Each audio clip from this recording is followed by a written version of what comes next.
90 of the House of Commons Standing Committee on Finance pursuant to the order of reference of Tuesday, May 2nd, 2023, and the motion adopted May 16th, 2023. The committee's meeting to discuss Bill C-47, an act to implement certain provisions of the budget tabled in Parliament on March 28th, 2023. Today's meeting is taking place in a hybrid format pursuant to the House Order of June 23rd, 2022. Members are attending in person in the room and remotely using the Zoom application. I'd like to make a few comments for the benefit of the witnesses and members. Please wait until I recognize you by name before speaking. For those participating by video conference, click on the microphone icon to activate your mic, and please mute yourself when you are not speaking. Interpretation for those on Zoom, you have the choice at the bottom of your screen of either floor, English, or French. For those in the room, you can use the earpiece and select the desired channel. A reminder that all comments should be addressed through the chair. For members in the room, if you wish to speak, please raise your hand. For members on Zoom, please use the raised hand function. The clerk and I will manage speaking order as best we can. We appreciate your patience and understanding in this regard. Also, members and witnesses, if you are speaking, just make sure that the red light is on so that all of what you have to say is captured by the interpreters and by the House. Let me just begin by thanking our witnesses for, I know you didn't have a lot of time before you were contacted to appear before our committee on the BIA, but we do appreciate that you were able to graciously be here for us and to provide your testimony. So I'll do that in advance for all the committee members and all the clerk, the analysts, the staff, everybody that are here. We really do appreciate it. With us today, we have from the Air Passenger Rights, Dr. Gabor Lukacs, who's the president of the organization. Welcome. We also have from the Chamber of Commerce of Metropolitan Montreal, the president and CEO, Michel Leblanc. Welcome. From Équiterre, we have Adrian Brazeau, who is an analyst for climate policy with Équiterre. Welcome. And from Macdonald-Laurier Institute, we have Philip Cross, who's a senior fellow at the Macdonald-Laurier Institute. Members, I didn't mention it yet. The Canadian Home Builders Association, the CEO, Kevin Lee, we're just having some technical issues still with the sound or his mic, and we're trying to get that rectified, and hopefully when others have been able to give their opening remarks, we'll have that ready for Mr. Kevin Lee to join us. Also, I think we're having some difficulties with Henderson Brewing, Mr. Steve Himmel, and we'll also try to rectify those before our last witness or our witnesses speak, and be able to get them on so they can also give their opening remarks and join us for this panel. So on that, we're going to start with the air passenger rights, and Dr. Gabor Lukacs, please, for 5 minutes. Mr. Chair, honorable members, Air Passenger Rights is Canada's independent non-profit organization of volunteers devoted to empowering travelers. We have a track record of successfully predicting shortcomings and loopholes in legislation relating to air passenger rights. 5 years ago, we testified before the House of Commons and the Senate respective committees and cautioned that the Transportation Modernization Act was inadequate. In 2019, we published a 52-page report with predictions about how airlines would likely exploit the air passenger protection regulations' shortcomings and loopholes. In December 2022, we cautioned that Canada's air passenger protection regime was broken, and we proposed specific legislative amendments as a solution. Mere days later, during the holiday season, Canadians witnessed a second meltdown of air travel that year, compounded by airlines' flagrant disregard of passengers' rights under the APPR. Our predictions are based on the experience of passengers whom we help daily in their struggle to enforce their rights, and have been validated by the 4 years that have passed since the regulations came into force. Today, even the government acknowledges that our air passenger protection regime needs to be substantially strengthened. Unfortunately, the legislative amendments put forward in Bill C-47 have the opposite effect. First, the government proposes to create a secretive star chamber-like process for adjudicating consumer disputes between passengers and airlines with no right of appeal. The adjudication will be conducted on the basis of confidential information instead of evidence and with the exclusion of the public and the media. This is unheard of in consumer disputes. Bill C-47 therefore violates Canadians' freedom of expression and the open court principle guaranteed by Section 2B of the Charter, as well as the right to a fair hearing in accordance with the principles of fundamental justice protected by Section 2E of the Canadian Bill of Rights. Second, proposed Section 85.12 is effectively a Henry VIII clause that allows the Canadian Transportation Agency to change the law while bypassing the system of checks and balances set out in the Statutory Instruments Act. The agency will be able to make and modify guidelines affecting passengers' rights overnight without examination by the clerk of the Privy Council and a Deputy Minister of Justice, without publication in the Gazette, and without scrutiny by Parliament's committees. Third, Bill C-47 perpetuates existing loopholes and creates a new one. In spite of the government promise to the contrary, the bill retains the required for safety purposes excuse for airlines to avoid paying compensation and shunts that excuse into regulations. This Made in Canada loophole has unnecessarily and disproportionately complicated adjudication of disputes between passengers and airlines. Since evidence about the reasons for a flight disruption is in the airline's exclusive control, passengers are at a great disadvantage in enforcing their right to compensation.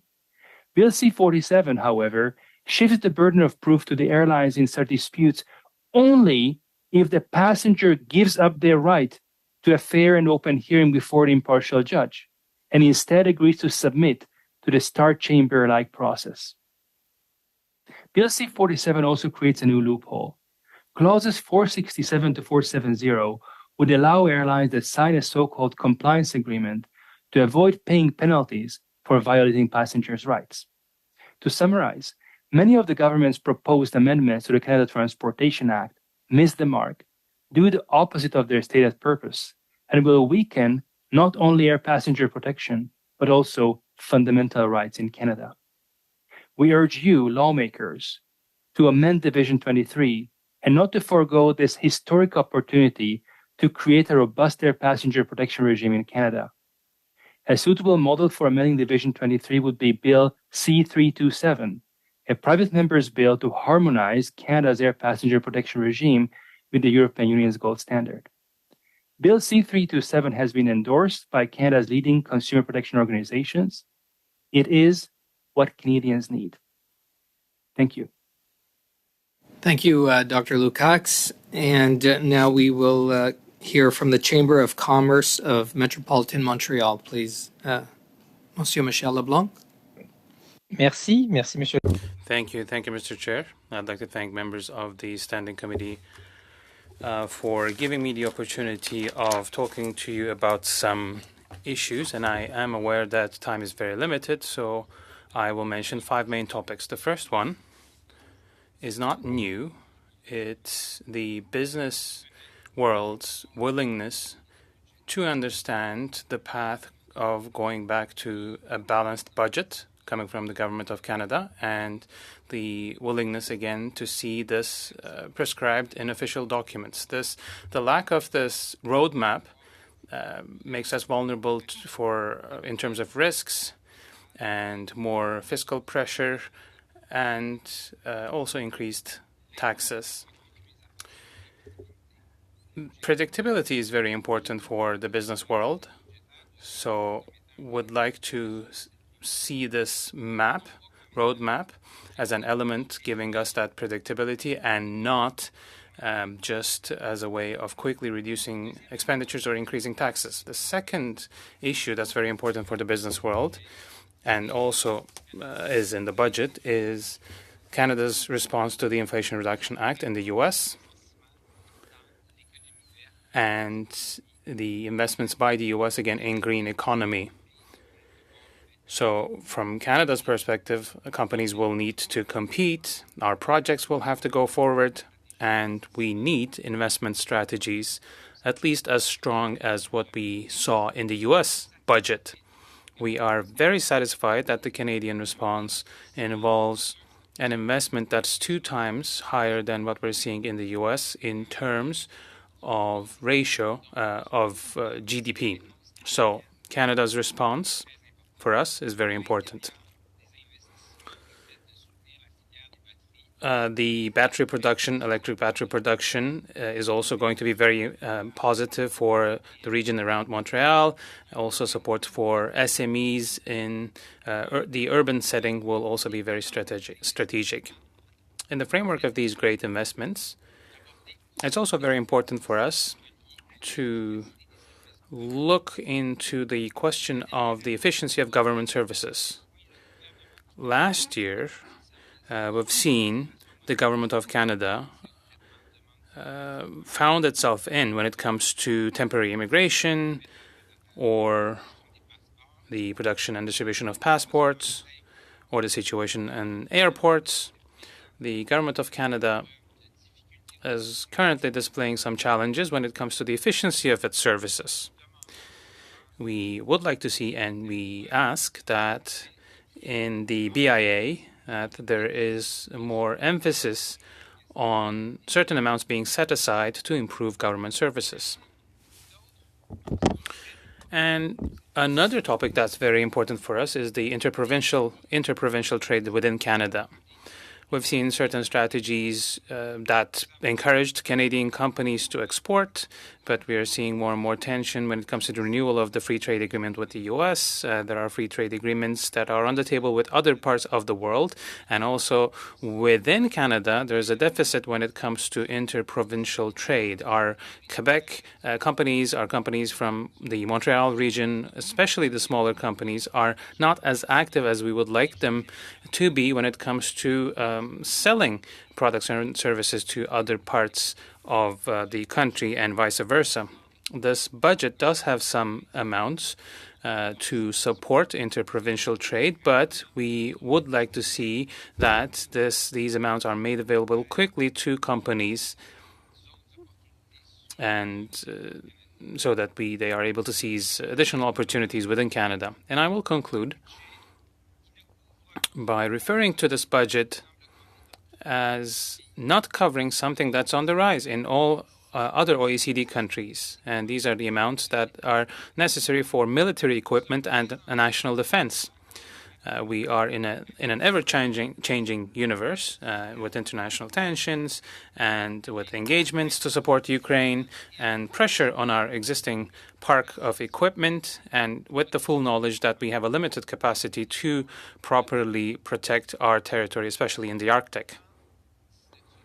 Therefore, in this budget, we did not really find an answer to this pressure, and we believe that we have to start as soon as possible to examine how Canada will be able to increase resources available for defense-related questions without necessarily resorting to increased taxes or other borrowing. Thank you. Merci, Monsieur Leblanc. Thank you, Mr. Leblanc. Now we will hear from Équiterre and Madame Adrienne.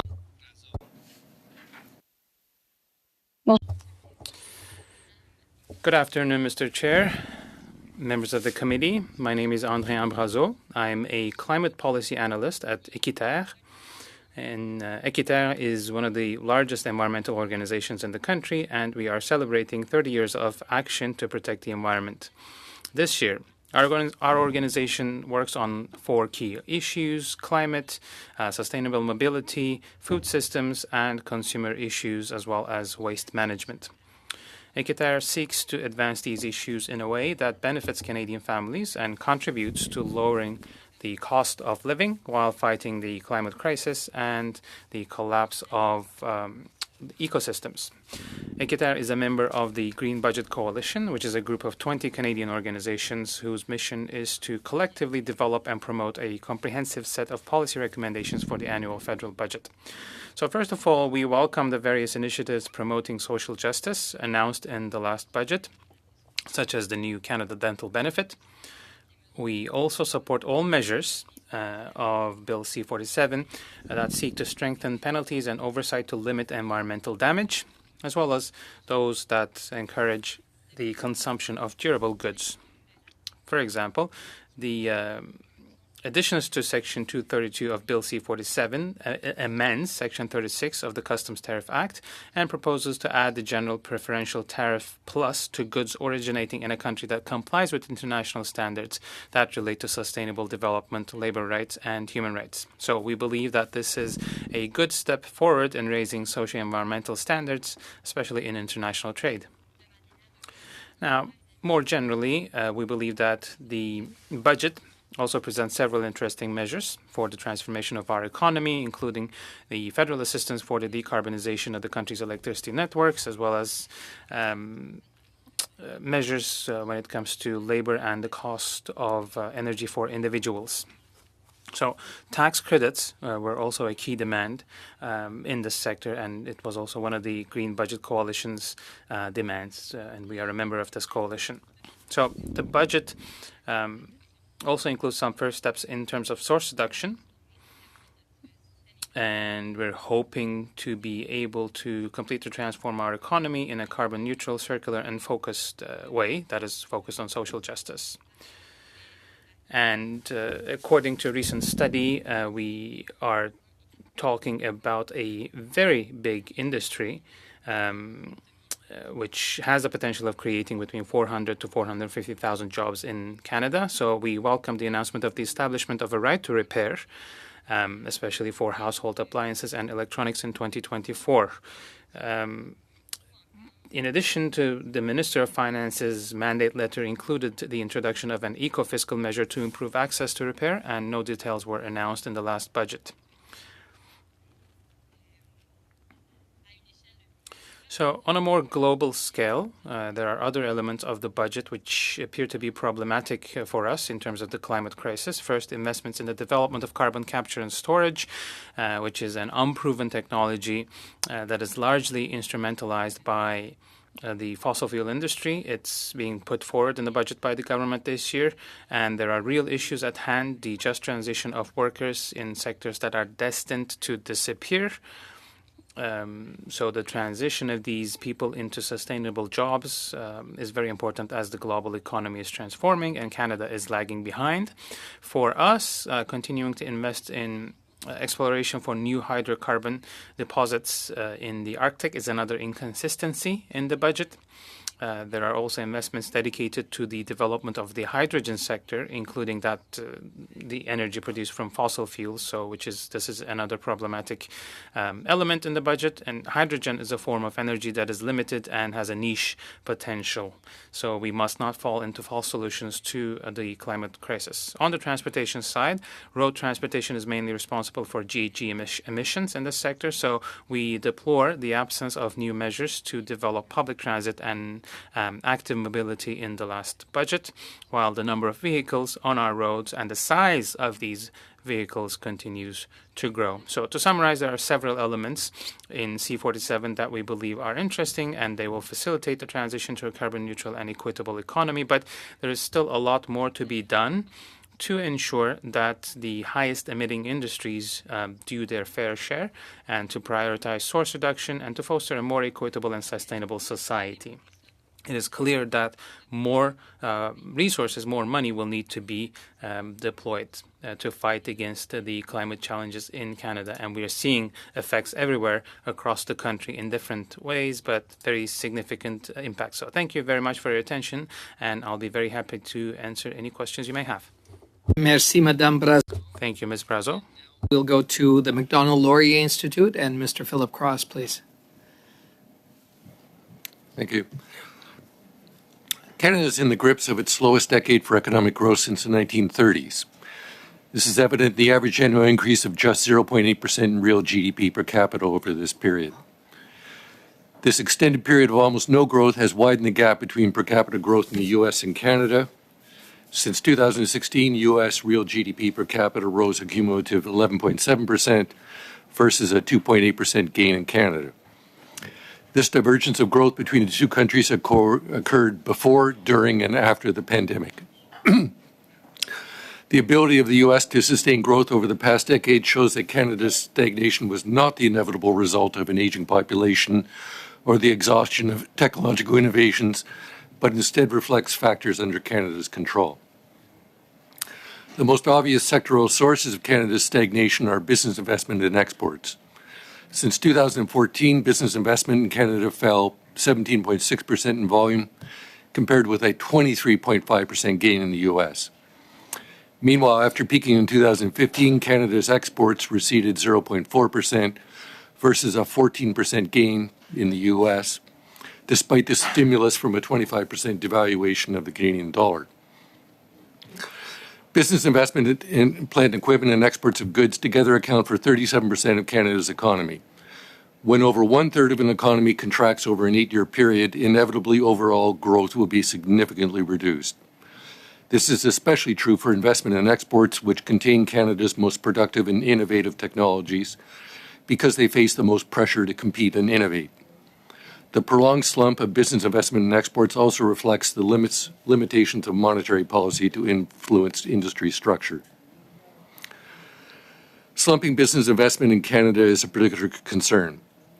There is a growing sentiment that Canada has wasted a decade of low interest rates on more government debt and housing rather than business investment. Low levels of investment resulted in an outright decline in net capital stock available per worker in manufacturing and economy-wide. The long-run implications of falling capital stock levels per employee are worrisome, since in the long run, GDP and the capital stock tend to grow at the same rate.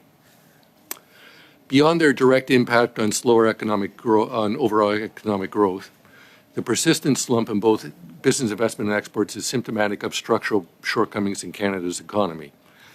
These include low rates of business formation, regulatory uncertainty and barriers to investment, restrictions on internal trade, faltering confidence of foreign investors in Canada, and low levels of productivity and innovation.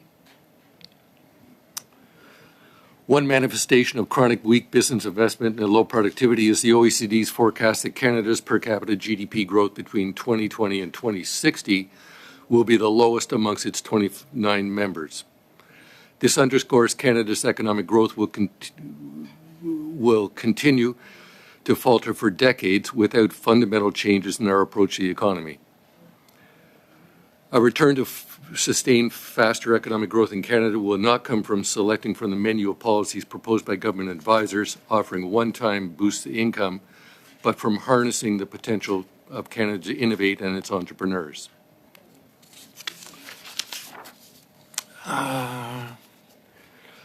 A return to sustain, I'm going to skip a couple of paragraphs to save time here. A return to sustain economic growth in Canada should be a bipartisan issue. Keith Starmer, the new leader of the Labour Party in Britain, acknowledged recently in an interview with The Economist that, quote, economic growth is the absolute foundational stone for everything. Conversely, Paul Collier summarized the effect of slow growth, such as we have seen in Canada in recent years, by noting, quote, while growth is not a cure-all, lack of growth is a kill-all. In the absence of growth, societies are prone to adapting policies that hamper further growth, such as protectionism and a destructive focus on the distribution rather than the creation of wealth. Such policies create a vicious circle that weakens business investment, innovation, and entrepreneurship. Economists have only an incomplete understanding of the forces that sustain economic growth over long periods. Broadly speaking, they have pursued two approaches. One focuses on higher inputs and greater efficiency, which is the goal of most policy initiatives. They at best provide a one-time boost to incomes, and often not even that, in the absence of the proper environment for growth. The second approach emphasizes innovation, which is more the product of a culture that encourages entrepreneurship. In the absence of such a culture, even adopting policies that should strengthen growth, such as the free trade deals Canada has with all the other G7 nations, high rates of immigration, and a high level of education will fail to raise growth. To wrap up, Mr. Cross, please. Just my last sentence. It is long overdue that Canada acknowledges its growth crisis and undertakes to create a culture in which innovation flourishes. Well, thank you very much for that. And we'll have more time to elaborate when it gets to members' questions. So, members, I have the Canadian Home Builders Association, and I want to say Kevin Lee made a superhuman feat while others were giving their opening remarks. He ran out to get a approved headset and is back here with us. So, Mr. Lee, thank you so much for doing that. And now we're gonna hear from you. You're very welcome. And I'm in Vancouver, so I didn't even know where I was going. So it worked out okay. But thank you very much, Mr. Chair and members of the committee, for the opportunity to speak today. And as you likely already know, we are in a construction slowdown thanks to the interest rate increases of last year. And as they rose, sales slowed to a trickle. And as a result, our CHBA housing market index now suggests that we could see as much as a 30% drop in housing starts, which corresponds to other data we're collecting, like 23% of our members canceling projects and some 59% expecting to build fewer homes this year. This is the opposite of what is needed, given the housing affordability crisis in Canada, driven in large part due to the severe housing shortage. CMHC analysis shows that to make up our housing deficit, we would need to build 5.8 million homes over the next decade, which would require more than doubling our housing starts. So how do we get back on track? Well, firstly, let me say there is no silver bullet.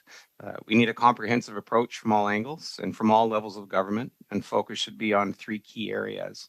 We need to fix the mortgage system so well-qualified young people can buy new homes, and in response, industry can build more. We need to stop government policies that add costs to housing and find ways instead to reduce costs. And we need, of course, to address the labor shortage.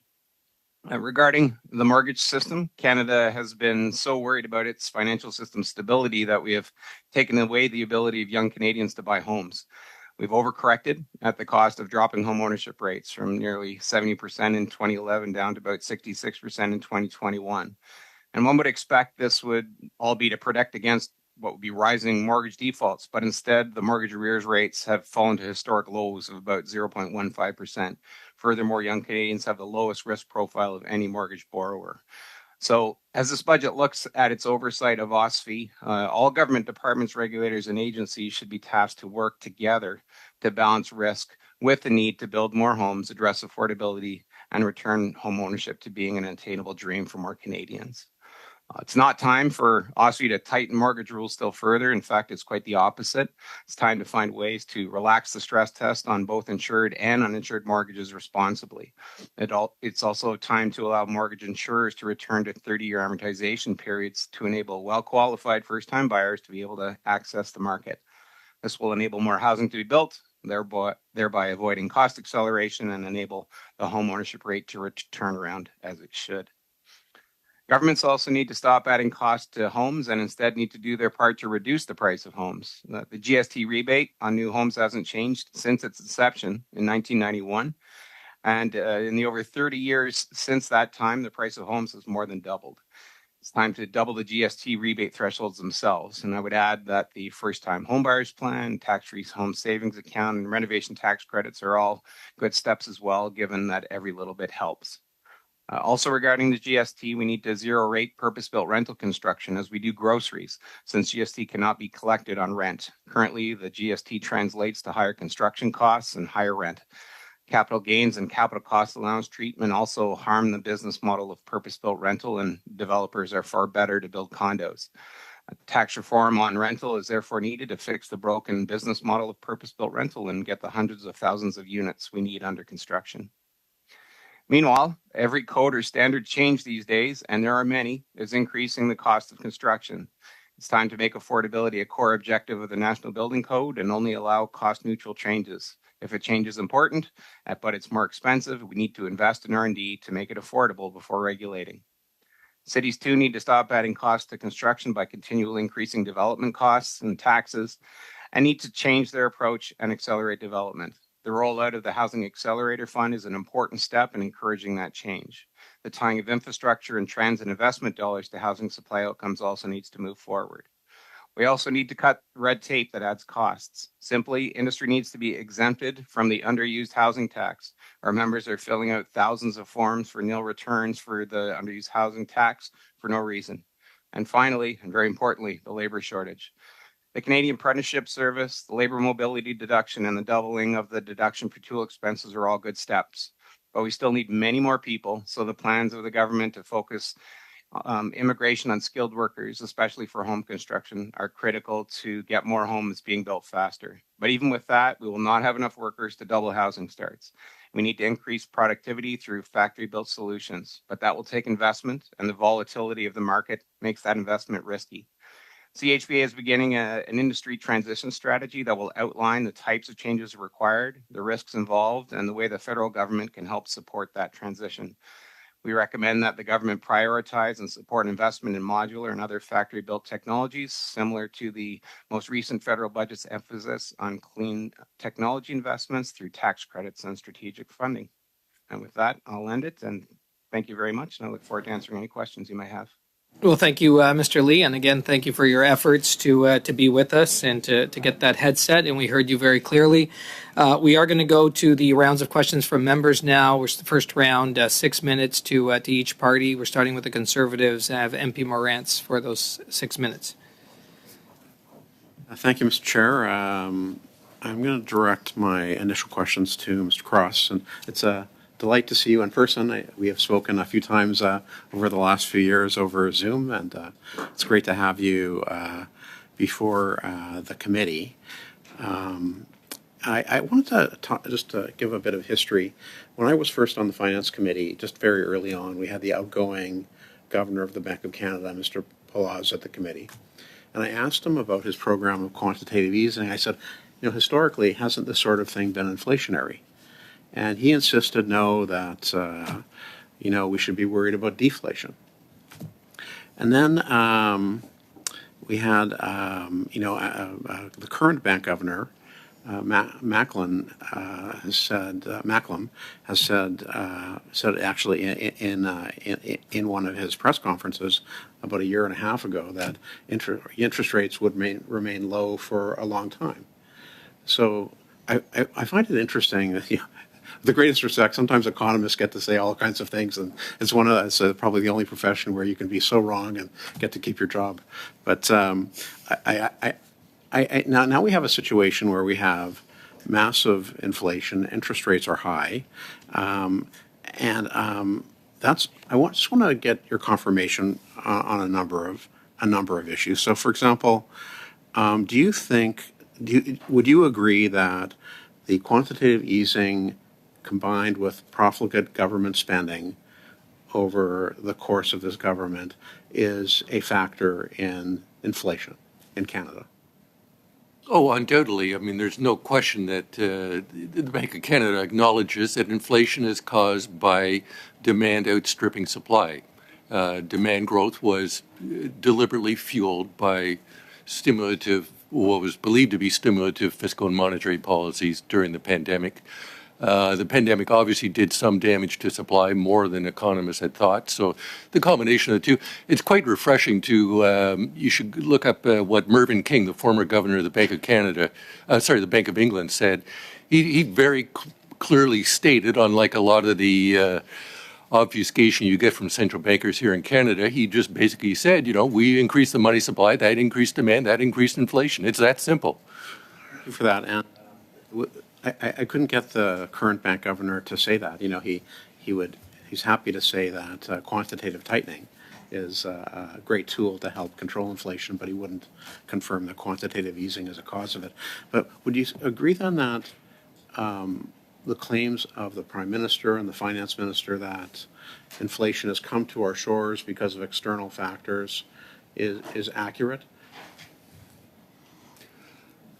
Clearly, the initial onset might have had some supply disruption, but we're now 2 years in. In the latest inflation report that was released by my former colleagues at Statistics Canada on Tuesday, services have now replaced goods. I mean, you can no longer say this is supply chains and computer chips and autos or even food and energy.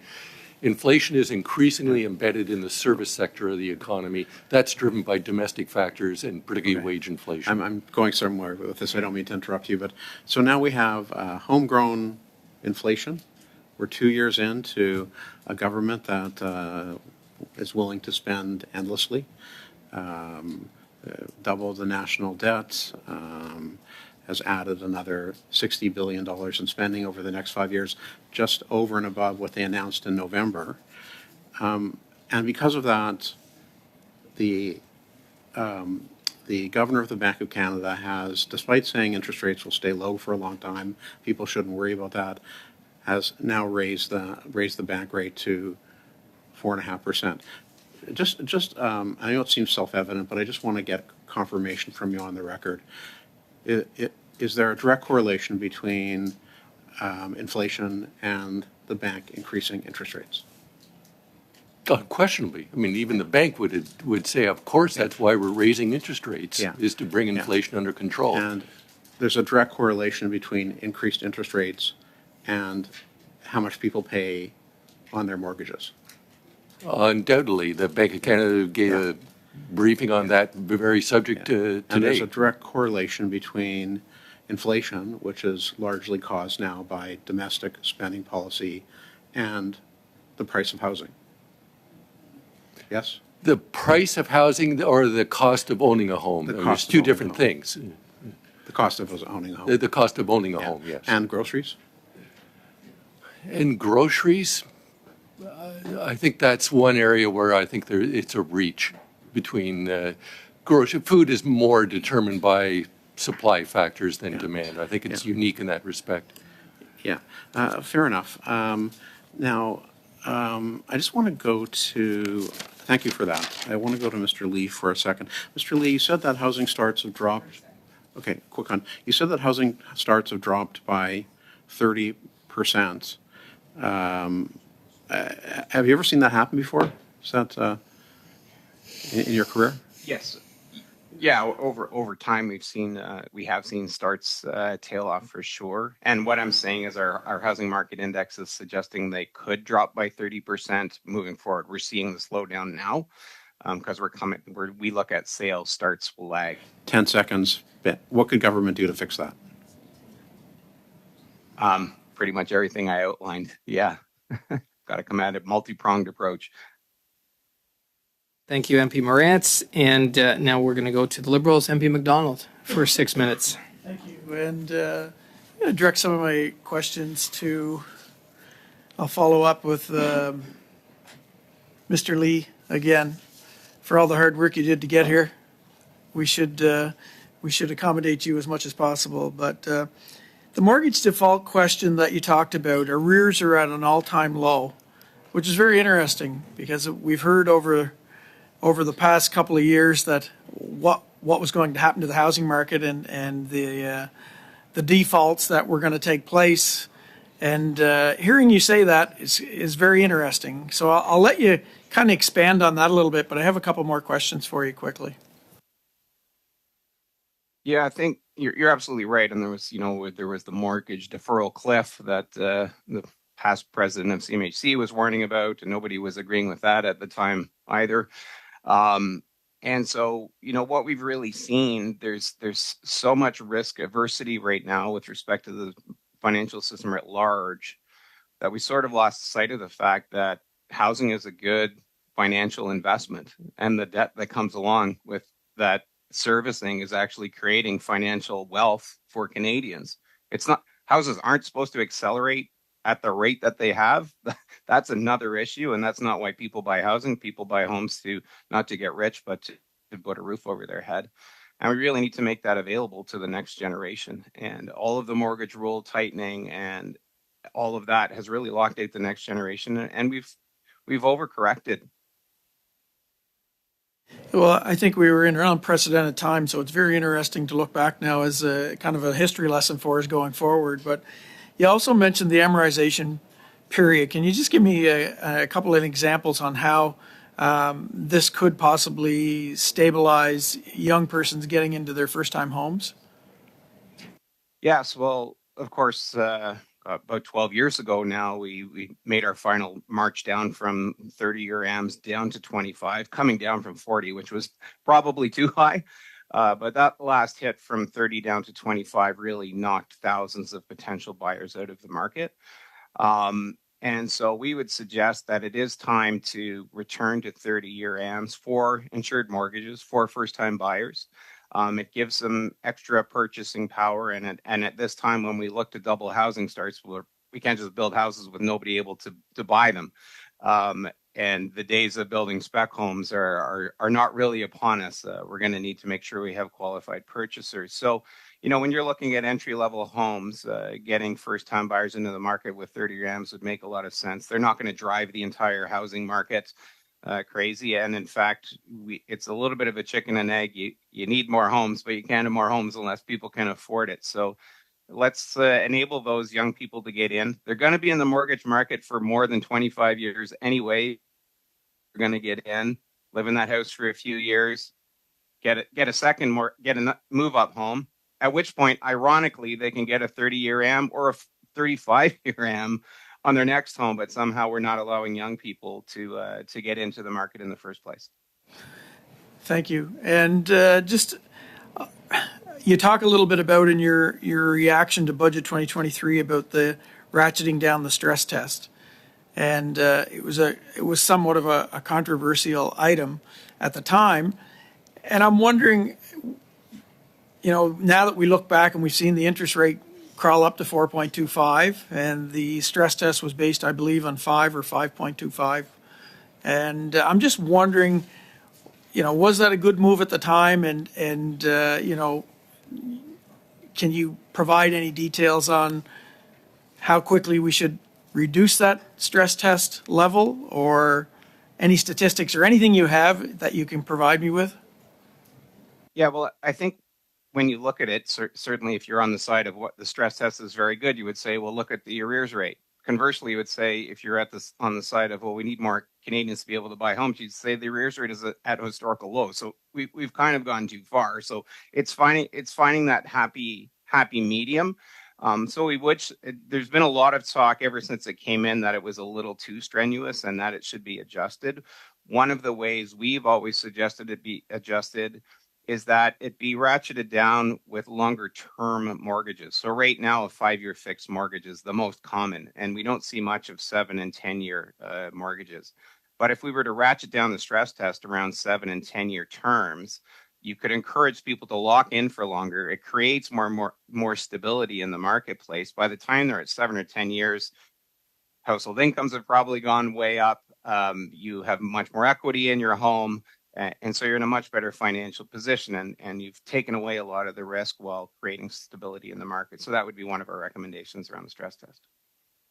Just, I'm going to touch on labor really quickly because I think it's an issue, obviously. And I know in my home province, I'm starting to see the Construction Association of PEI. They're doing some things that we've never seen them do before, using virtual reality to train people. Program set up for newcomers. You're going to start to see growth in that sector. I mean, it's going to take some time, obviously, and with the government allowing the trades to be part of the immigration model, opening those doors up, and we all want it to be faster for sure. But it was almost like the housing market hit the perfect storm over the past few years. And COVID-19 really exposed that in some instance. But is there anything else? I know your preamble, I listened very closely to it, and I was very impressed with some of the ideas that you had. But is there any one idea that may stand out more so for getting more people,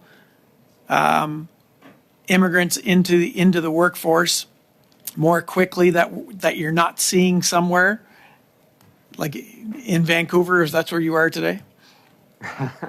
Well, I think what we really need to do is we need to focus on the right people, and we need to listen to employers when it comes to immigration as well, to bring in, the right skills. And sometimes it's just the right disposition. In residential construction, we don't always need a Red Seal carpenter, for example. We can take laborers and turn them into framers, and they can do some great work. So I think that we need to focus on people who are going to be inspired to work in construction. And to your point, we need to do even more work to make sure we overcome the language barrier. And we're very good in the industry of taking care of health and safety, and in no place is health and safety more important. You got to make sure you get the language stuff right. So we are doing much more work. And your point on virtual reality and animation and all of those things, where images and videos and everything can help people learn, is going to be very important. And then, as I was also saying, I think to build a lot more housing, we're going to need to change our product. Thank you, Mr. Lee, and thank you, MP McDonald. And now to the block, MP Sainte-Marie, please. Thank you, Mr. Chair. I would like to first of all welcome all of our witnesses. Thanks for joining us on such short notice. This is a stellar panel. Thank you, Mr. Leblanc. Thank you, Mr. Lukacs, for your presentation and the work you are doing. My questions will be for Ms. Brazeau, but I would like to first answer a point raised by our colleague Marty, Mr. Morantz. He spoke very harshly against economists, and as an economist myself, I was impacted by those words. And when economists are wrong, there are always excellent reasons explaining why they were wrong. So, on that note, Ms. Brazeau, congratulations to Équiterre for celebrating your 30 years. It goes by so quick. My first questions will have to do with the Green Economy Growth Fund, the 80 billion announced in the last budget in response to the Inflation Reduction Act. Now, in a question to the department on March 30th, we received an answer that tells us that gives us an idea as to how this amount is going to be spread. So 12.5 billion for carbon capture, 7.7 for hydrogen production, and 25.7 billion for electricity, including nuclear and small modular reactors. So I'd like to have your reaction to that, but in C47, this $80 billion isn't made available at one go. There are two institutions that will be in charge of managing the money. And by going about it this way, the amounts are actually going to be supervised by not by the Parliament, but rather there will be two institutions outside of the Parliament who will be in charge of managing this money. So I'd like to hear your comments on that. Thank you. Thank you for the questions. Well, I'll start with hydrogen. I will maybe repeat myself, but the fossil fuel era is coming to an end. So we have to prepare the sectors of the future with clean energy. The only form of hydrogen that is really clean is green hydrogen, and the government envisages supporting investments in other colors of hydrogen, if you like. Blue hydrogen, for instance, often comes up. But we need to reduce our dependence on fossil fuels. So when it comes to sustainability and sustainable transformation of our economy, we have only the option, the only option for us is to prefer green hydrogen. So the government should probably review its hydrogen strategy. The second point you mentioned about carbon capture and storage, I think it was clear from my opening remarks, it is a false solution. So instead of investing in the transition of workers who make the Canadian economy work, they are being condemned to lines of business or professions that are going to all but disappear. And carbon capture and storage is extremely costly. Therefore, it leads us to believe that we can continue increasing oil production in Canada. So it is really, it boils down to abandoning people working in these lines of business. In Quebec, for instance, there was a bill about the end of oil exploration. And this is, again, something many countries are looking into, and Canada should be one of those countries. Concerning your last point, there are multiple elements, different elements that come into play. I did not really study in great detail how the funds will be governed or managed. But there are certainly some advantages of removing politics from the management of the fund. Of course, there have to be strict scientific criteria that should come into play. For instance, one principle guiding how the money will be spent should be leaving fossil fuels. But I don't really have much more detail about the institutions that will be in charge of managing this fund, so I wouldn't be able to comment any further on that. So I'll stop it at that point, but I'll be happy to answer any additional questions. Thank you for the answers. I believe I still have a couple of more seconds. I'd like to hear you about the investments by Volkswagen, for instance, who will produce electric batteries in St. Thomas in Ontario. Is this something you'd be favorable to?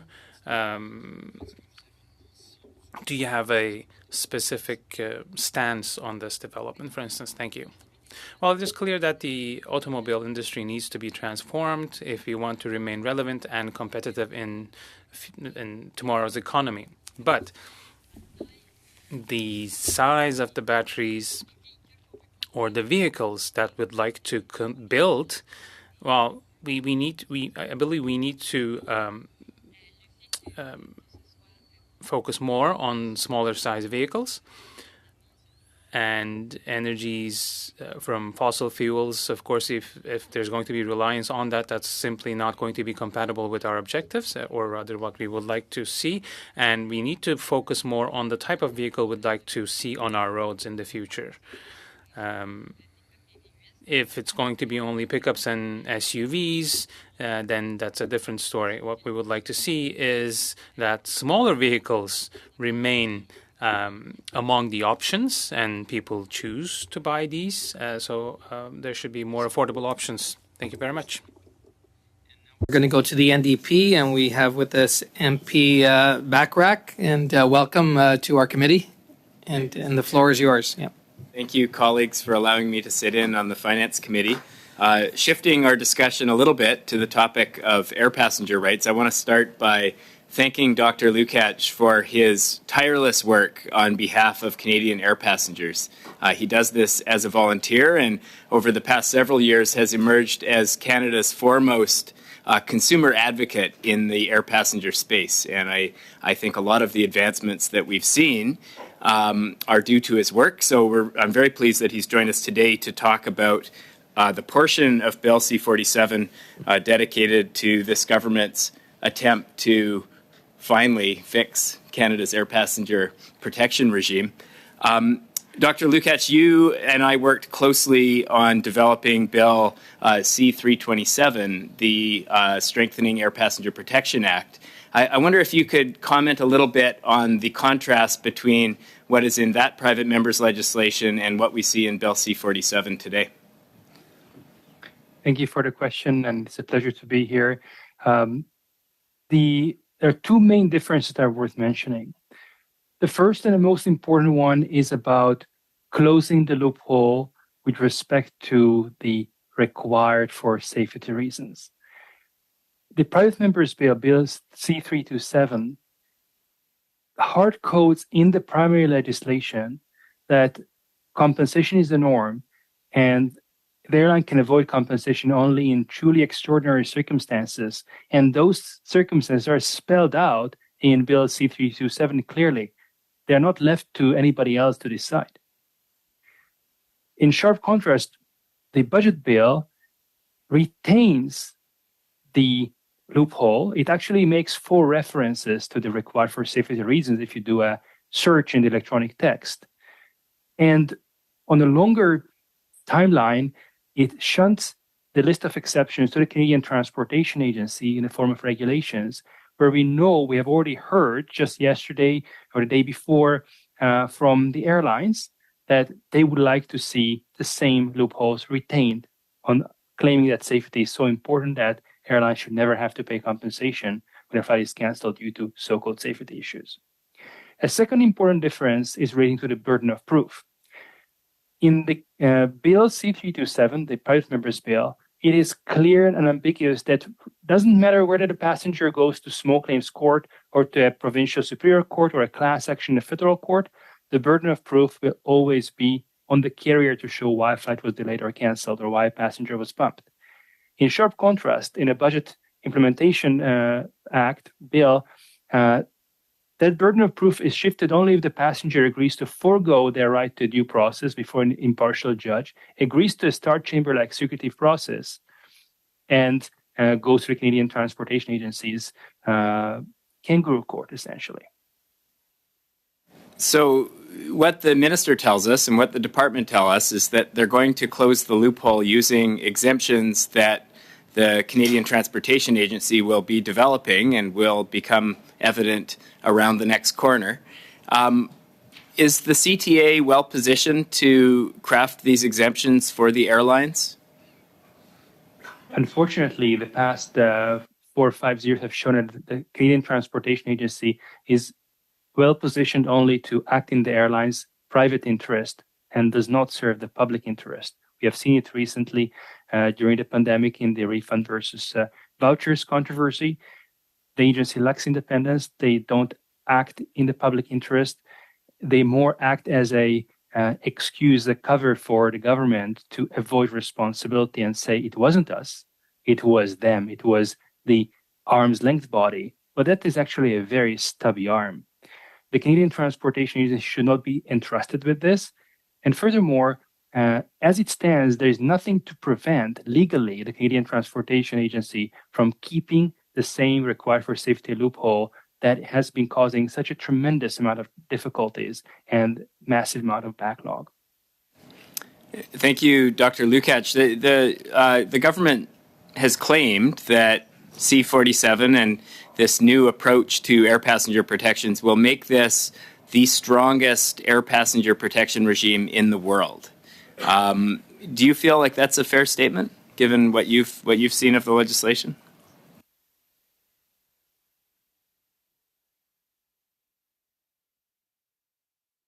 Dr. Lukacs, were you able to hear that? Yeah. Can you hear me now? Can you hear me now? Dr. Lukacs, can you hear us? If we could just, we'll just, Yeah. we're going to suspend just for 1 second. Okay. We had this issue at the beginning of the meeting.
My Okay. mic's on, Yep, yes. okay.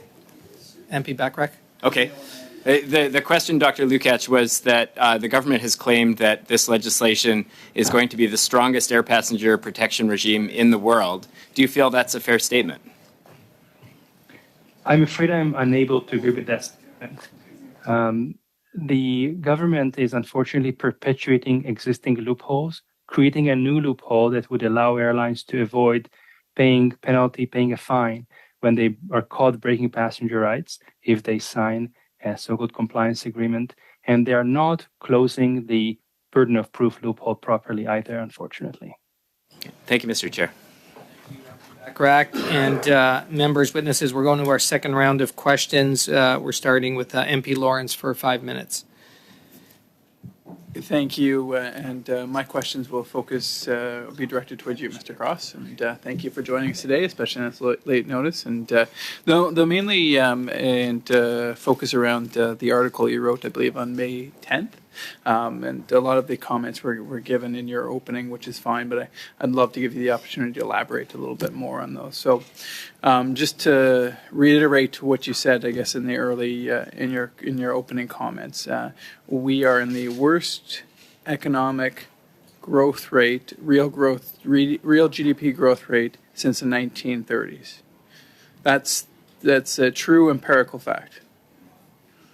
It's based on Statistics Canada data, which is amongst the best in the world. Whoops. No. And our GDP growth for the last decade has been 0.8 per capita. That's right. And Sorry, that 0.8 per capita on average per year. Yeah, thank you. Yeah, 0.8 per capita per year. And perhaps that's made even worse because if we compare it to the United States has done far better over the same period of time. Is that correct as well? That's right. That's fundamental to the argument that this is not something that's been imported. It's something that we have to look within Canada for the reasons for this. And as dim as that is, it perhaps even looks worse to the future as we are predicted to have the lowest economic growth in the OECD to 2060. Is that correct as well, Mr. Cross? That's right. It's the OECD that makes that forecast that Canada will have the worst productivity growth rate over the next 37 years. So I'll make a couple quick comments, and then we'll maybe get to some of the root causes, which you discuss as well in your article. It must be shocking or somewhat surprising to you whenever you listen to the Minister of Finance talk, and she says things like the economy is roaring, or the Canadian economy is strong, or we are doing exceptionally well. My favorite line of hers is when she actually mentions the ratings agency, basically saying, "Well, we're not going bankrupt." Well, I'd like to do better than that as a country. I'd like to actually grow going forward. Now, could you just elaborate, just summarize, I guess would be the appropriate verb, summarize on some of the root causes for Canada's productivity issues? Well, first of all, I'm certainly not surprised by anything finance ministers say. It's going to be self-serving. I am encouraged that there's an increasing awareness out there that there is this growth problem in Canada. The Globe and Mail recently, just a couple of months ago, had a editorial in which they talked about Canada's sclerotic growth. There was a professor at Western Ontario who had an op-ed in the Globe this week where he compared Canada to what he called disasters in Argentina and countries like that. I think that's a little overstated, but I am encouraged. Andrew Coyne has talked about Canada's growth crisis. So I think it's getting into the conversation that it took a while. I mean, some of us have been talking about this for several years, but after 10 years, I think increasingly people are saying, you know, we've had 10 years of policies where we said, you know, deficit spending was going to fuel growth. We had years in which we said, well, we didn't have to choose between the environment and economic growth. And it turns out we're not getting either. It's been noted that we've had 9... Turned out we made the worst choice. We got neither. Exactly right. Yeah, we've had 9 climate change plans since 1992. We haven't, you know, emissions have gone up steadily. My close friends at Equiterre, I'm sure, are no more happy with the outcome than I. So we have rising emissions and no economic growth. I don't know how you could have a worse outcome. I want to try and connect. I'm also I have tremendous respect for your writing and your intellectual abilities. I also have tremendous respect for Mr. Lester of the C.D. Howe Institute, and what he's talked about is the disincentivization of work in Canada. And so when we look at the marginal effective tax rates for low income, even for low income earners, they're often well over 50%. When you add clawbacks plus taxation, you have people who are earning $40,000 or $50,000. It's not my contention, Mr. Cross, that the average worker looks at their tax return and goes, "Well, I'm only earning 33 cents on this dollar," although in some cases it's true. But I believe it's starting to creep into the ethos of Canada that we're disincentivizing work, that Canadians are starting to feel like they're no longer getting ahead. Could this have an impact, the disincentivization of work, on productivity in our country?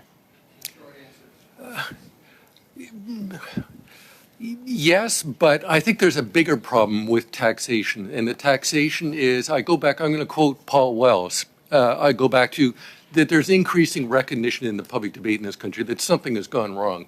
Paul Wells put it that if you run a successful business in this country, you're made to feel that you've done something wrong. That's what high taxation does. It's not the disincentives to ordinary people, although that's there. There's this broader signal that we discourage success. I couldn't agree more. Thank you. So we're going to the Liberals and MP Baker, but just before I do that, I just want to inform members, want to thank Monsieur Michel LeBlanc. He has to leave here. He's got a cutoff in 2 minutes, so we just want to thank you for coming before our committee. Merci. And now over to MP Baker for 5 minutes, please.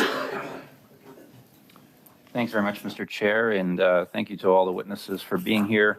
Je vais commencer mes questions. I will start my questions by, addressing some questions to the representative of Équiterre.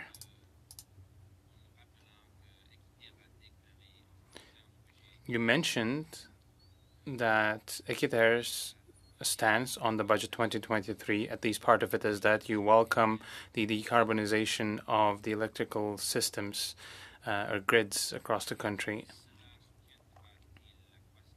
How would that support clean economic growth? And could you comment on the importance of these investments for Canada? Yes, thank you for the question. It will help the Canadian economy in different ways.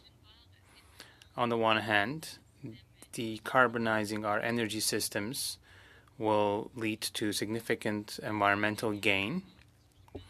It will help the climate deregulation, the climate crisis, and that already has numerous impacts that are well documented. There are certain conditions that are also introduced that are very interesting. For instance,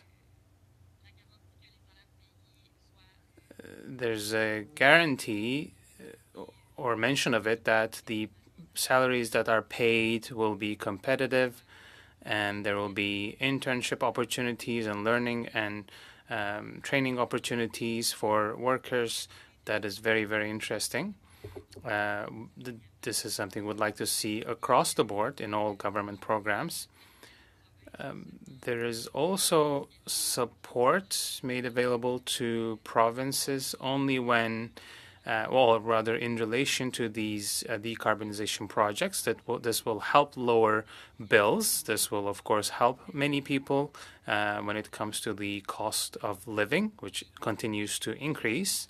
And so for all of these reasons, this program makes a lot of sense, and it will help the Canadian economy in multiple ways. Thank you very much. There are many conservative politicians who attacked the tariff system, pollution pricing system that we introduced. Would you like to answer some of the criticism when it comes to pollution pricing? Well, all pollution has to come at a price because it has a big impact on the society. So attaching a price to it only sends a good signal in terms of the transformation we need to achieve in our society. The carbon tax has been demonstrated to be the most effective tool to decrease GHG emissions. So it is absolutely necessary that Canada has this tool. When you look at the United States, they don't have this mechanism. They invest in other industrial domains, which is, of course, a choice they have. But it doesn't present such an effective framework as introducing a carbon tax. It's absolutely essential to keep it. And the budget does a good job of including that, keeping that in the budget. I think I only have a minute left, so we can continue on the same topic.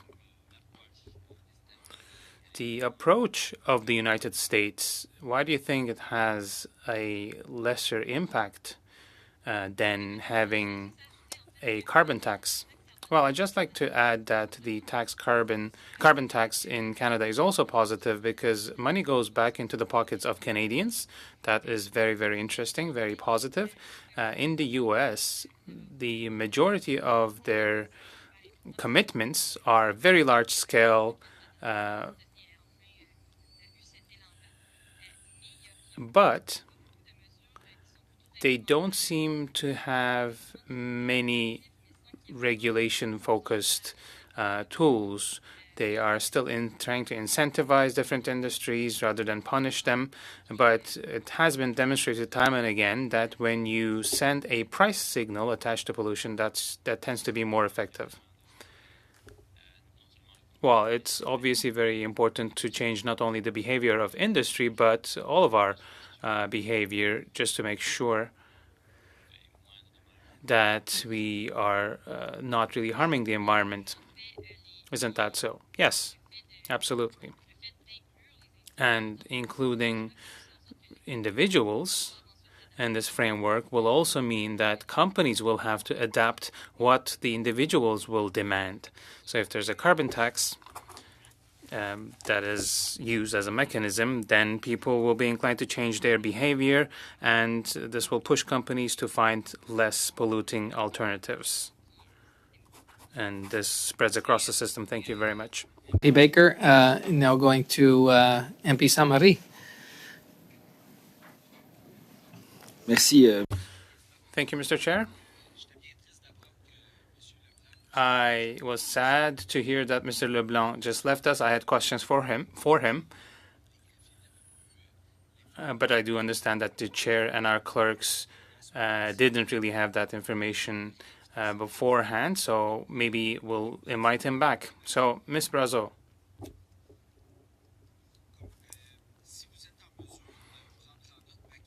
If you can, maybe make a note of my question, and you can go back to some analysis and get back to us with an answer. So when you look at what C47 has in terms of the protection of the environment, the carbon tax, the federal tax that's implemented in the provinces that is paid by the big polluters should help finance green projects in provinces where this tax is collected.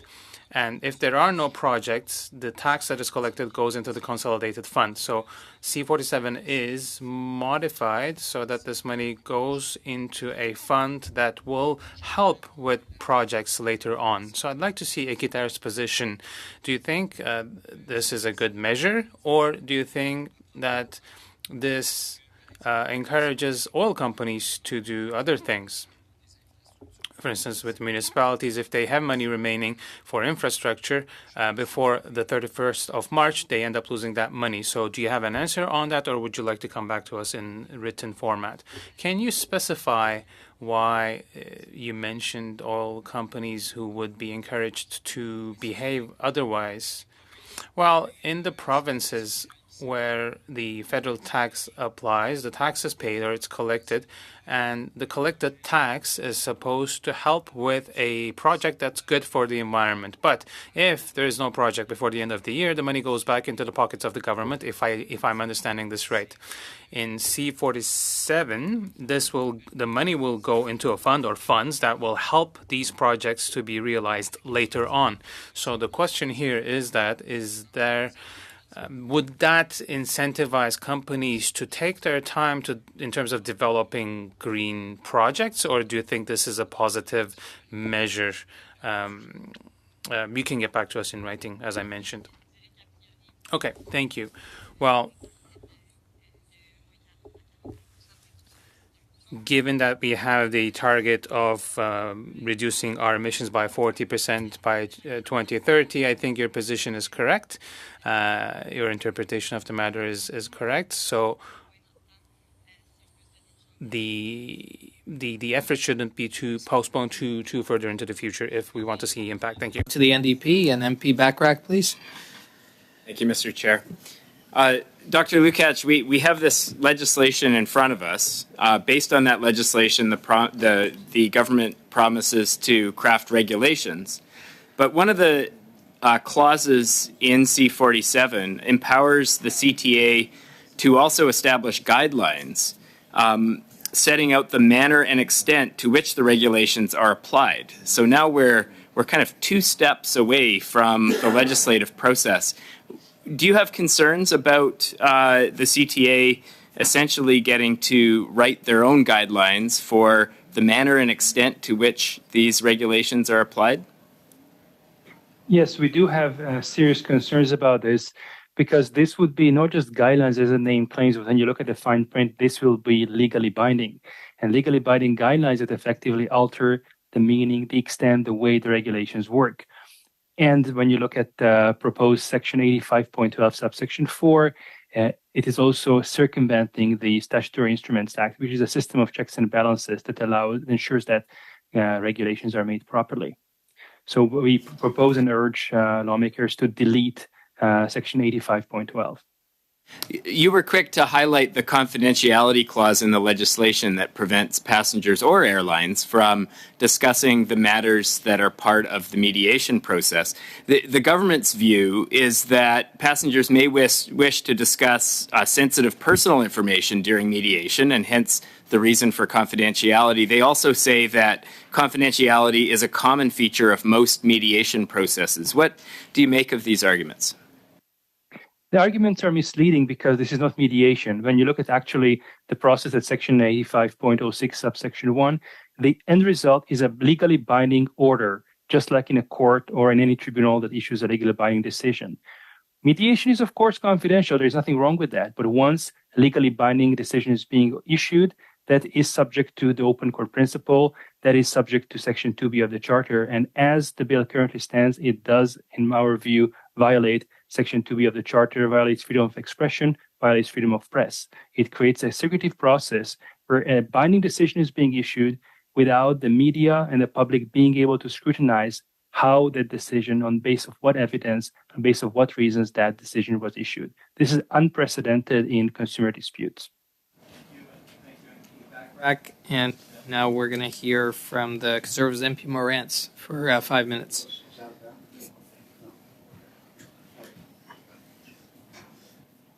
Thank you, Mr. Chair. Mr. Cross, just the comment you made about Paul Wells, if you run a successful business, you feel like you've done something wrong. It really hit home for me. I come from a small business family, and since I've been elected to Parliament, all I hear from the government and opposition parties is, you just have to pay a little bit more, or we're going to tax you, put a luxury tax on your cars and your boats and your planes. I think that small business people in this country should be lauded and applauded. So I want to thank you for that comment. Just to your article about on April 11th, I also read Mr. Morneau's book, and I think from what you've written here, your response is probably going to be self-evident, but I just want to get it on the record. Do you think that this government has behaved in a fiscally responsible way? Oh, obviously not. And it's something Morneau acknowledged extensively in his book, that repeatedly, for example, the Department of Finance would make proposals about support for people during the pandemic, and even the highest estimate they would put forward, the PMO would come back with something higher. So there's a structural problem here. Yeah, in fact, you quoted from his book, he said former Finance Minister Bill Morneau, in his recent book, described how the absence of a fiscal target and constant meddling from the Prime Minister's office shattered any pretense of fiscal restraint. Obviously, you wrote that. You agree with that. You agree with that comment. Right. We had the Finance Minister here a couple of days ago who insisted that she was fiscally responsible. Over and over and over again, but I don't see any evidence of that. Do you? None whatsoever. And what's discouraging is, the people like the Bank for International Settlements have warned about over-reliance on short-term stimulus since 2014, 2015. And yet, that is one of the reasons we've gotten into this problem. We resort only on short-term monetary and fiscal stimulus to create growth.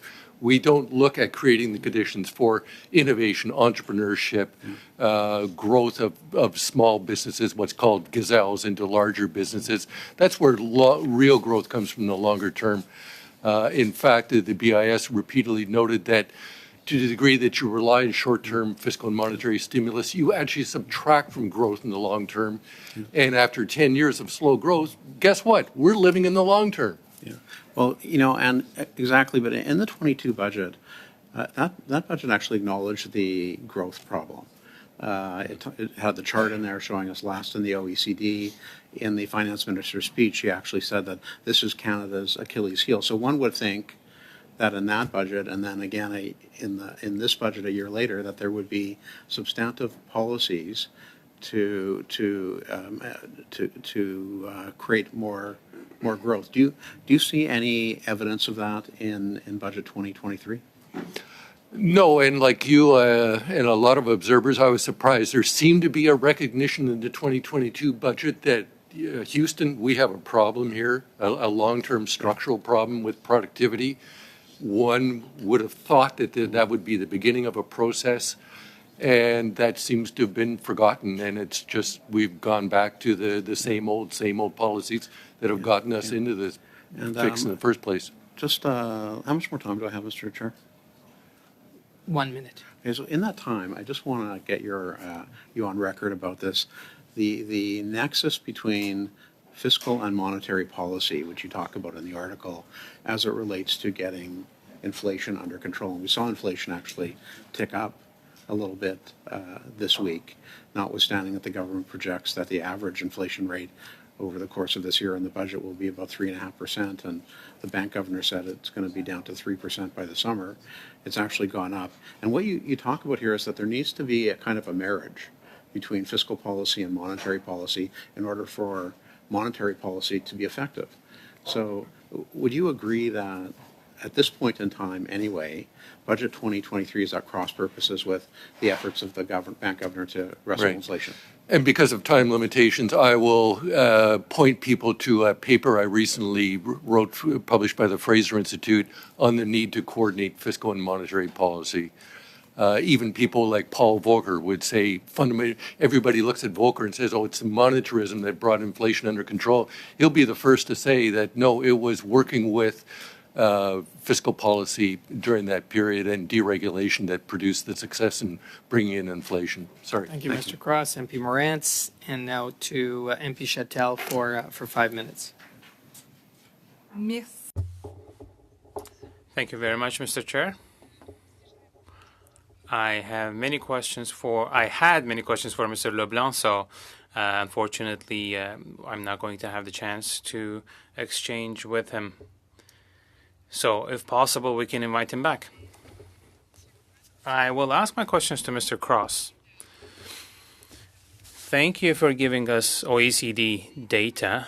I don't know if it's the report I have here in front of me.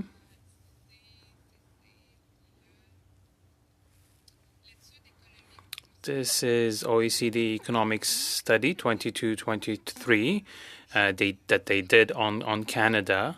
So they recognize that Canada has the lowest ratio of net debt to GDP of the G7 nations. So that is one of the factors that economists use to judge the fiscal health of a country, and here Canada seems to be doing just fine. When it comes to budget deficit, yes, they recognize that it's going down, and there's 1.7% of GDP deficit expected in 2022, or rather, it was level in 2022, but it's going down, and Canada is doing better than the large majority of other countries in this sense. Would you agree with this assessment from the OECD, or are you rather selective in your approach? There we go. I think there's two problems with the OECD's, and I'm not sure I would criticize them for this. I think they would always note, people who look at budget deficits always note that Canada has the most decentralized government structure of any of the major G7 nations. Provincial and federal. Okay, I don't think, anyways, it's a much different situation. I mean, the 1.7% you cited, for example, was a federal, if my memory serves correctly. But in any event, that one has to look at particularly when you're it's combined public administration. The total government sector, you can't just look at federal. Agreed. The other problem is you have to look at gross debt, not net. That you can't net out the savings in our pension plans, which are obviously set aside. So I think you can play a lot of games with numbers. I'll just correct something very, very important. Thank you for raising that. The reason we have to use the net debt, it's because pension funds in Canada are fully capitalized. In Europe, they're not capitalized. So if you do that, you make a huge mistake, and you compare apple with oranges. But anyway, but going on, continuing with the OECD report, one of the things they highlight, which is very important, and yes, it requires additional funds, but it is the introduction of the childcare reforms.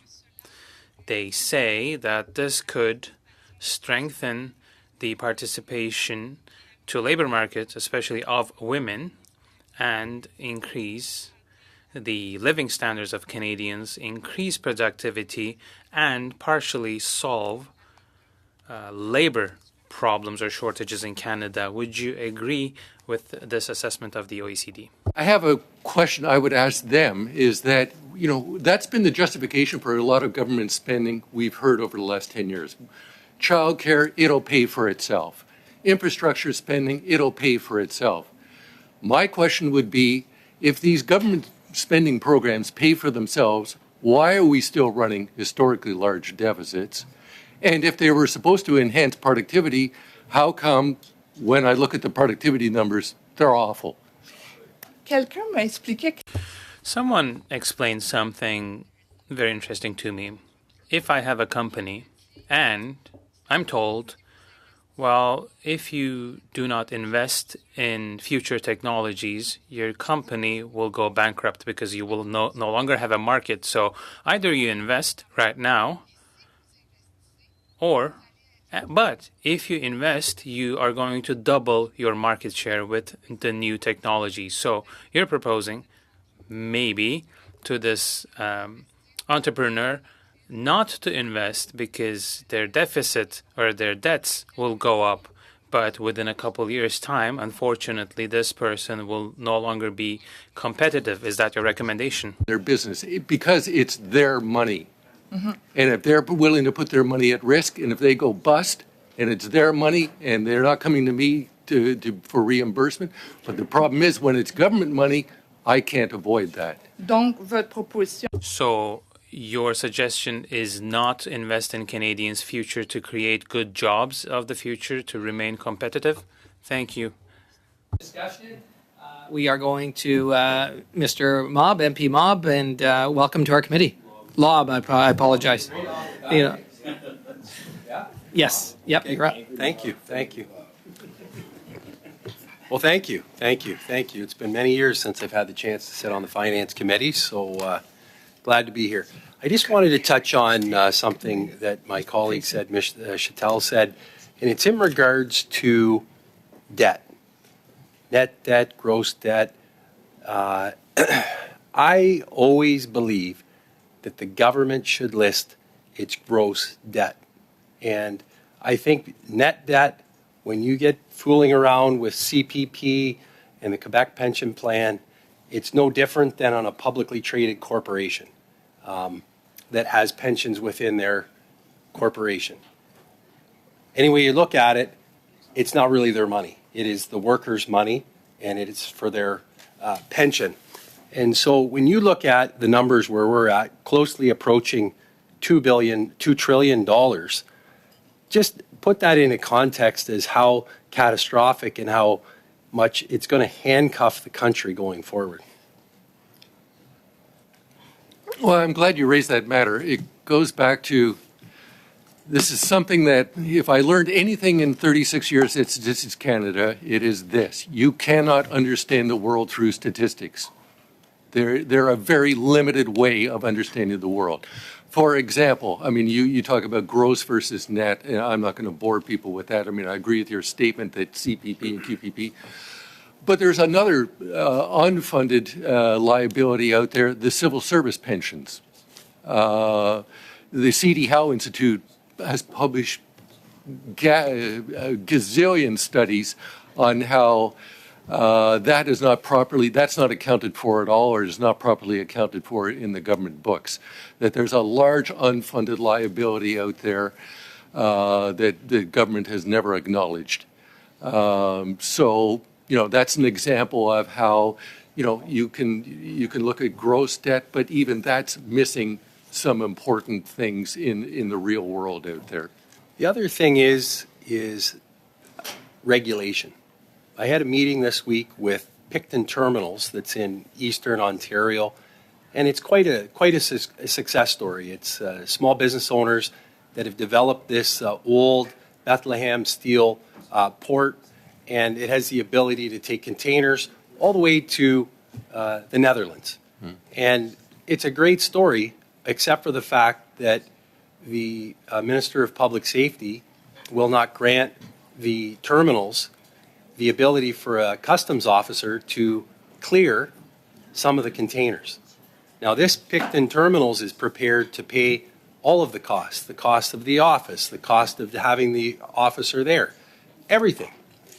This would create tremendous amounts of opportunity for even people in my riding that ship edible beans all over Europe and Asia. These would be specifically for Europe, obviously. But can you speak to regulation? Because it seems to me, again, I don't want to simplify it, but if I was the Minister of Public Safety, I know it's a big job, obviously, there's lots of issues, but at least somebody could be there to get this done, to make this happen. And this happens every day. Could you talk about regulation and how it negatively impacts our GDP? Yeah, very much so. And it goes back to, I mean, again, I hate to remind myself of spending 36 years in government. But one thing I particularly note, the difference between now that I've been outside of government for 11 years, and you can see the difference in the mentality. The mentality of government is to find barriers, to think of problems that don't exist, and then base regulation based on that, rather than thinking, you know, how is it that we can just help move this project forward, which is very much the private sector perspective on things. Yeah. And it's this increasing, you know, it's not government's tax rates, and it's not government spending, it's not government deficits. It's this increasing intrusion of this mentality into our society that to me is increasing what I'm talking about when I'm looking for reasons. Why has growth stalled over the last 10 years? I read a book and I'm sure there's many people around the table, and you maybe even read it yourself. It's one of Galbraith's books on the crash in 1929 through to the early part of the 30s, I'm sure. Multiple times. Yeah, and I read it, and I think to myself, wow, we are really, and you hear people say, economists say, we're really in the first or second innings of what is going to actually happen to the Canadian economy. And I read this book, and I think, it's not exactly the same, but there's a lot of similarities. And I just wondered if you have any thoughts on that. Thank you for asking, because I was wanted to get back to Monsieur St. Marie about, what is the culpability of economists in the current situation? And I think it's much greater than you indicated. I think economists are not honest enough about our shortcomings. I noted, for example, I just touched on how the Bank for International Settlements has for years stressed that emphasizing short-term demand stabilization policies created problems for long-term growth. We're now seeing that come to fruition. We've seen the Federal Reserve Board openly acknowledge that they do not have a working model of inflation. That's one reason they, unlike Mervyn King and Larry Summers and some other economists, who just looked at this overall stimulus and monetary and fiscal policy, didn't have a specific model linking unemployment to inflation, just said, come on, all this stimulus, there's going to be inflation. They were right. So economists notoriously never forecast recessions. That's probably too much to ask. They can't forecast shocks.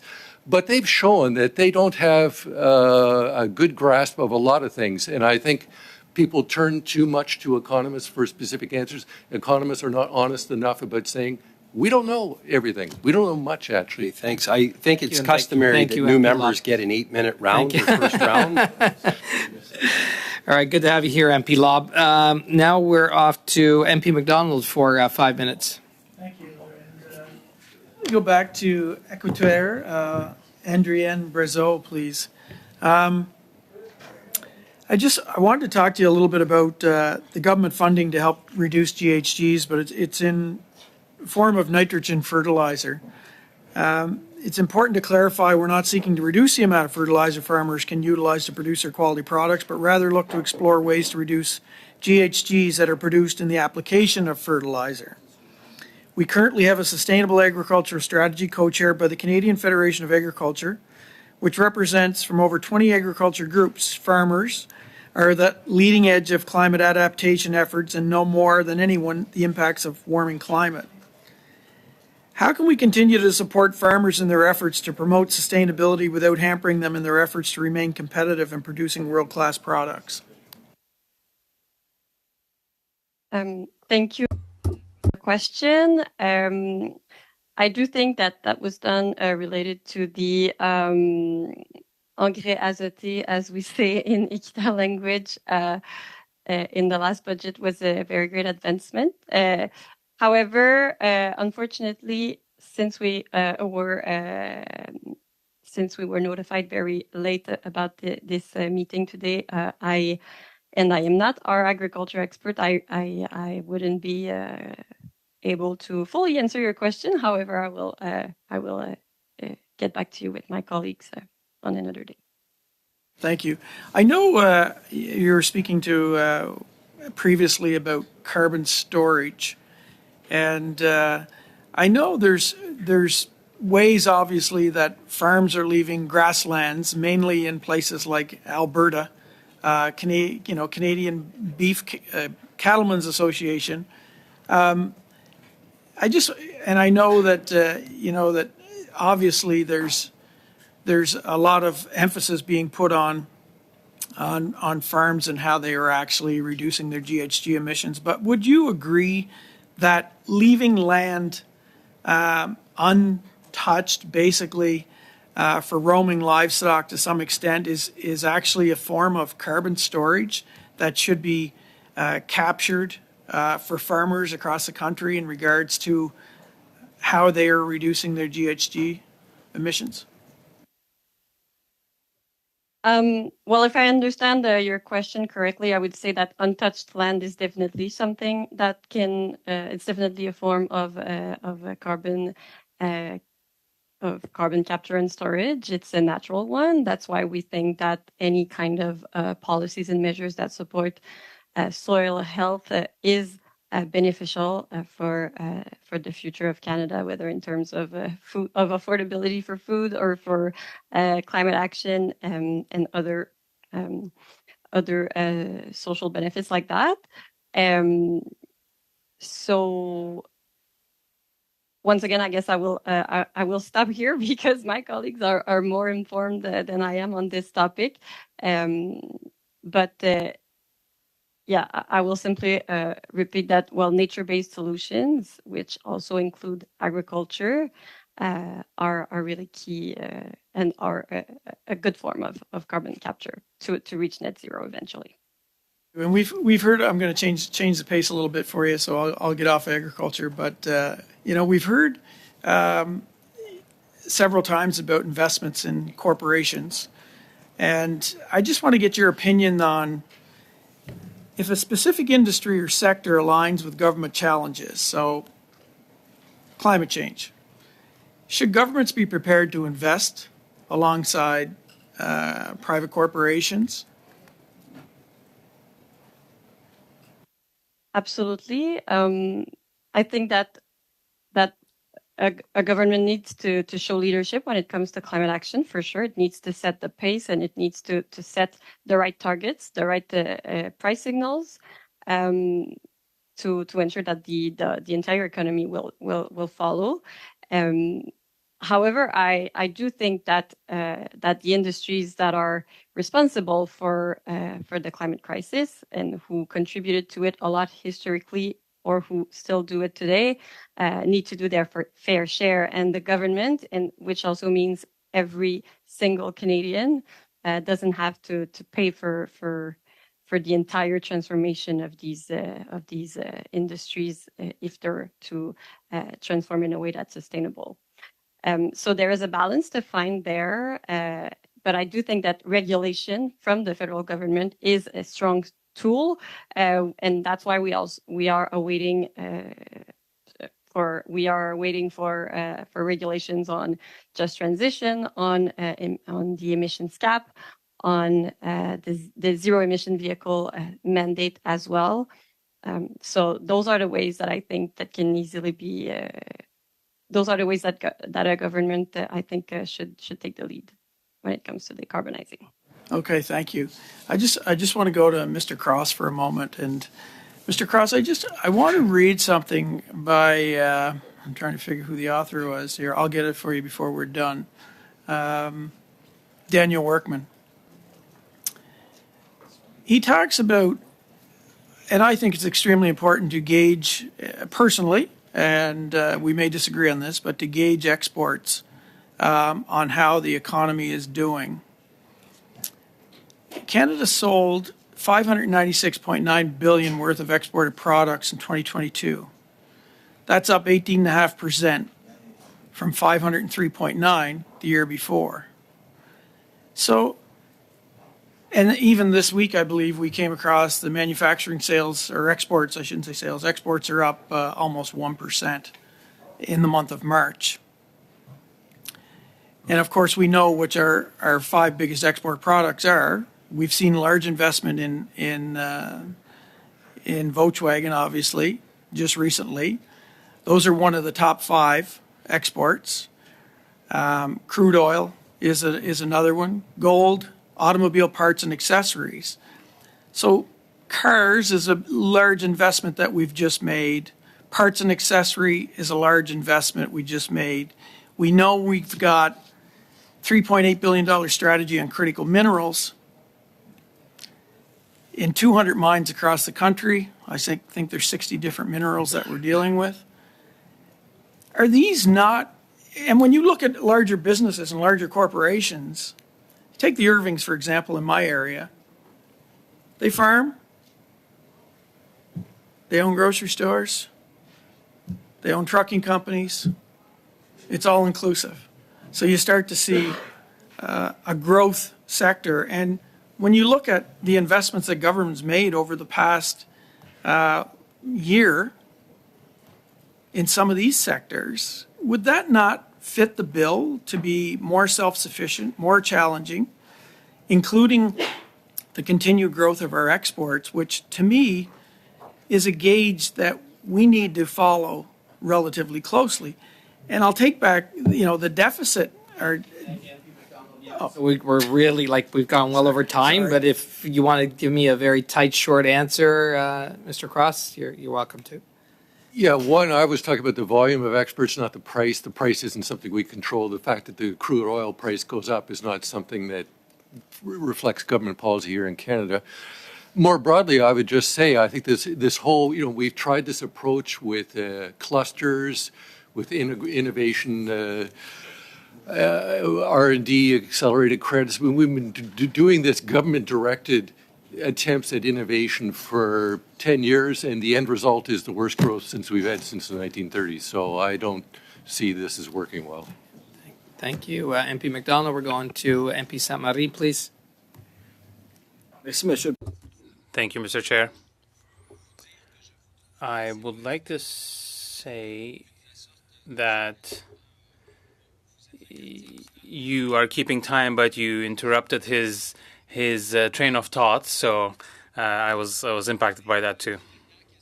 My last questions will be once again for Ms. Brazo. Well, in connection with your opening remarks and also by taking into account your recommendations for the budget, you talked about the importance of circular economy, the repair fund, and this is mentioned in the budget. It's not in this bill we're looking at, but it's coming, it's on its way, and there's a private member's bill from a conservative colleague of ours who's very interesting. That is very interesting. And you talk about nutrition, agriculture, and mobility too. And in Quebec, there's a whole campaign on mobility, as you mentioned, to shrink the size of vehicles. What do you think the main pillars of the government action should be when it comes to mobility so that we reduce our carbon footprint? Thank you.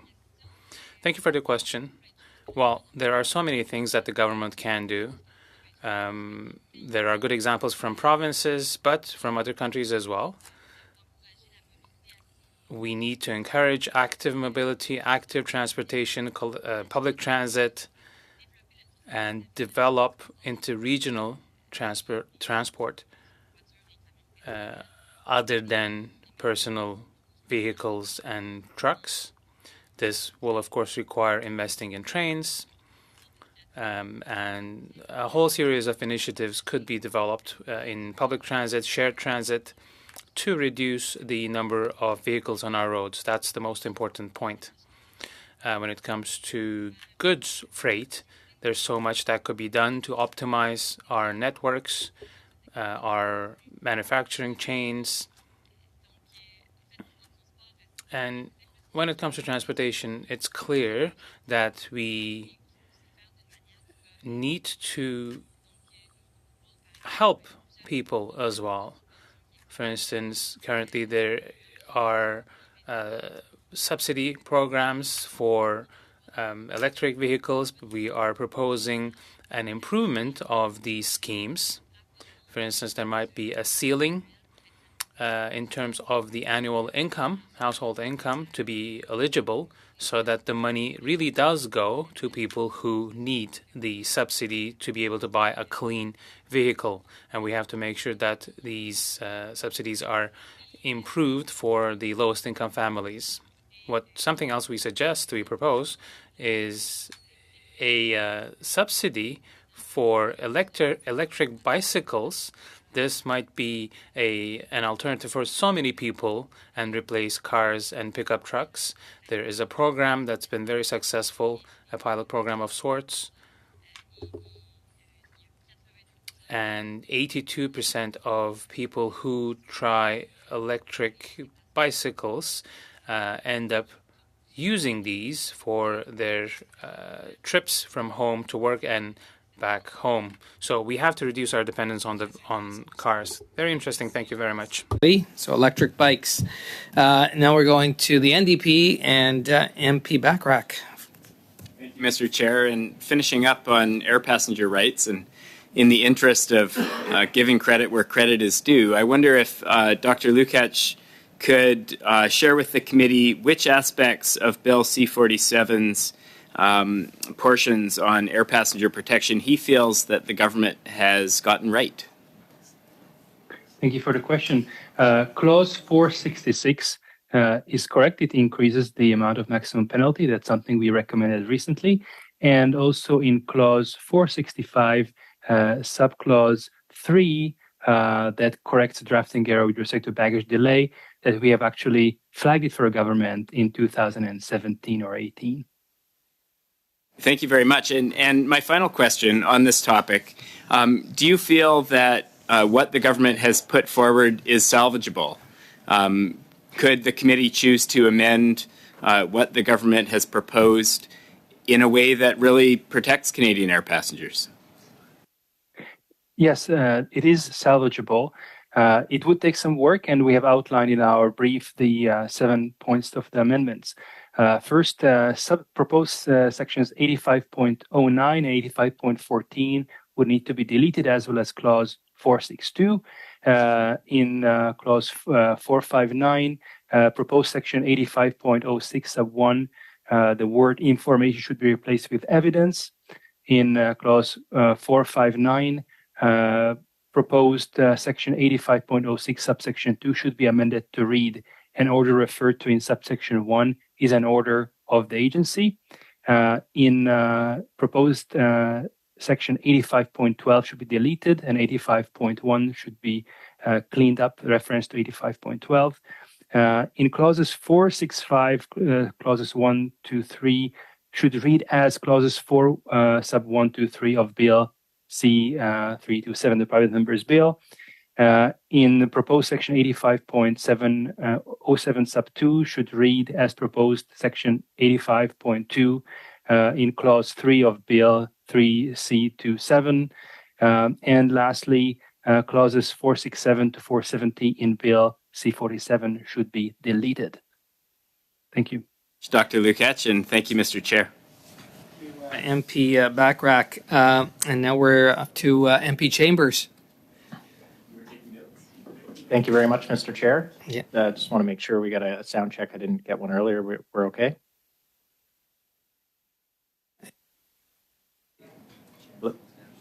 Can you hear us? Mr. Chair? Can you hear us? I can hear you. Okay. Yeah, we can hear you well, MP Chambers. Yeah. Excellent. Thank you, Mr. Chair. Thank you. Mr. Cross, I'd just like to follow up with you. You made a comment about how, we've had a lower growth rate in the last over the last 30 years. But if you listen to the government, one of the things they say is, we're leading the G7 in growth. By the way, we're not leading the G7 in growth. There as at least one other country ahead of us. But how do you square that circle? Like, what's the government saying versus, what some others are observing? I really can't. I'm not going to try to divine how this government thinks. I would just note it's the slowest growth over the last 10 years, not 30, as you indicated. But what's really striking is, and what's really important is not how we compare to, countries halfway around the world. What's really important is how we compare to our neighbor to the south. We can see that every day, every time we cross the border, every time we turn on the TV, every time we look at social media, we're comparing ourselves to the United States. So the comparison that really counts is how we compare with the U.S., and there we do very badly. The U.S. is, and all of this comes from Edmund Phelps and his work on innovation, the U.S. is by far the most innovative economy in the world.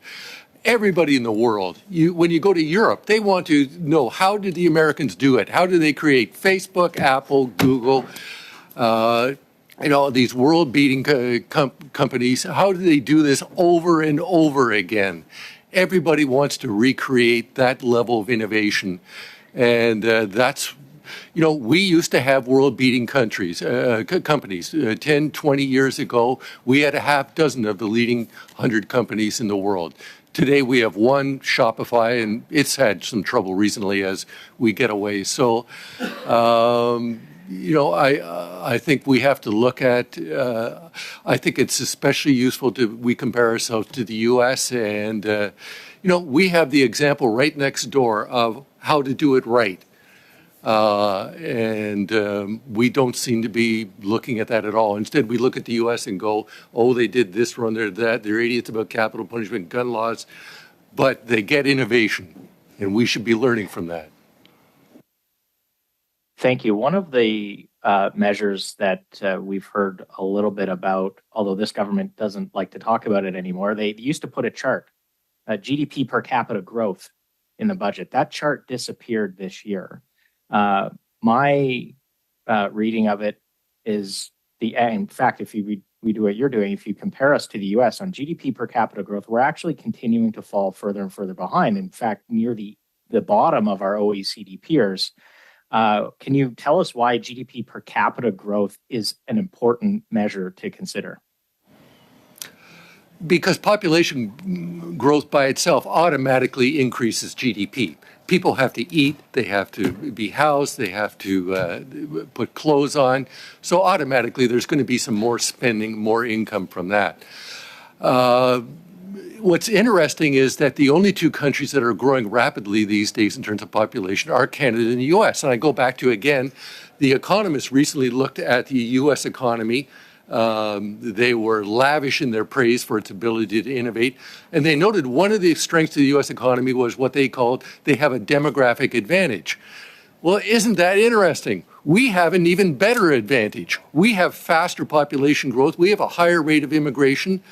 And yet, why didn't the Americans were able to turn that into an advantage, into more growth, and yet in Canada, we weren't. I suspect that the reason they dropped GDP per capita from the last growth was we had this record surge in population in the last 12 months, partly because of a catch-up after the pandemic shutdown. But we had, the population growth we've had in Canada in the last year was, I think, the 12th strongest in the world. I mean, we're up there with African nations and Afghanistan. This 2.8% growth is a significant stimulus to growth, and yet GDP does nothing. Thank you very much. I have a final question for Mr. Lee, if he can hear me. Mr. Lee, you mentioned the cost of building going up, and I'm wondering whether you've been consulted on the new or proposed building code amendments and changes that Natural Resources Canada, the National Research Council, is considering. My understanding is the industry believed it might add about $30,000 per unit in new building costs. Is that something that you're aware of? Oh, yes, of course. We are heavily engaged in all aspects of building code development. And yes, to move to net zero ready levels would have cost about $30,000 prior to the pandemic, but now that price escalation is upon us, it would be quite a bit more at this stage. So, yeah, we're definitely concerned about all the things going on in the building code that are adding costs, and really are hoping we can work together to find innovation to bring down costs of those, and hopefully not regulate too fast, so we can find ways to do all of this affordably. Thank you, and thank you, MP Chambers. And we have one final MP questioner, and that is MP Baker. And see MP Baker on the screen there. MP Baker, please. Yep. Thanks very much, Chair. So I won't ask questions to Mr. Cross, but I will say, hearing some of your testimony, sir, I think it's important that we be focused on economic growth, and I think that's an economic growth per capita and some of the other measures that have been discussed. But I also think what's important, you've compared us a lot to the United States, and sort of really talked about, my impression of your assessment is that we are really lagging the United States in some key areas, but I actually think we're ahead of the United States in many key areas. I don't accept your assertion that we don't have global leading companies. I don't accept your assertion that GDP growth is an important metric and should be focused on, to the exception of so many others. So, for example, as the U.S. economy has grown, as has the Canadian economy, and those numbers are very similar. But what's interesting is that how that growth has been enjoyed by a much broader group of people here in Canada than it has in the U.S. I spent a couple of years living in the United States. I have many friends in the United States. And when you observe the Canadian economy, I think what we're seeing is a much higher participation rate in employment. You're seeing a much broader growth in terms of the number of people and the share of the population that's enjoying that growth, and the quality of life, which I think is measured in part by GDP per capita, but it's also measured in other ways. And so I just wanted to get that on the record because there's been a lot of discussion and I hadn't had a chance to ask you questions. But I do want to focus my questions back to our friends at Équiterre, Madame Brazeau, if I could. And Madame Brazeau, quand on parlait la dernière. Ms. Brazeau, when we spoke the last time, we referred to the importance of the pollution tarification system. So, could you talk about the importance of the system? You told us that the systems that have been demonstrated to be the most effective are these sorts of the systems. Can you please explain to us why this is the case? Yes, thank you. Well, I will actually add to the question of GDP because in 2023 it's important to be using other indicators as well. There is one that's proposed in Quebec that's a mix of a bit of everything. So GDP per capita, yes, it's in there, but social economy, unemployment rate, and other factors, or biodiversity, and the percentage of land that is under protection. So this, I think, would be more compliant with the three-pillared sustainable development approach. But carbon tarification is very important because it sends a signal about pollution. It is a direct implementation of the principle of polluter-payer, because pollution has costs in terms of health, for instance, among many other issues. So the individuals and the organizations who pollute the most should be the ones to be paying the price of that pollution. There are all sorts of analyses from different research centers, public policy centers, that have shown that this is the best method in terms of efficiency. It has also communication value for the population at large and companies. Thank you very much. And thank you, MP Baker. Merci, and thank you to our amazing witnesses. Thank you for, again, coming to us with such short notice. We really appreciate it. You had very fulsome answers to the many questions from members, and thank you for your testimony that will help inform this study. Thank you very much, and members, we're adjourned.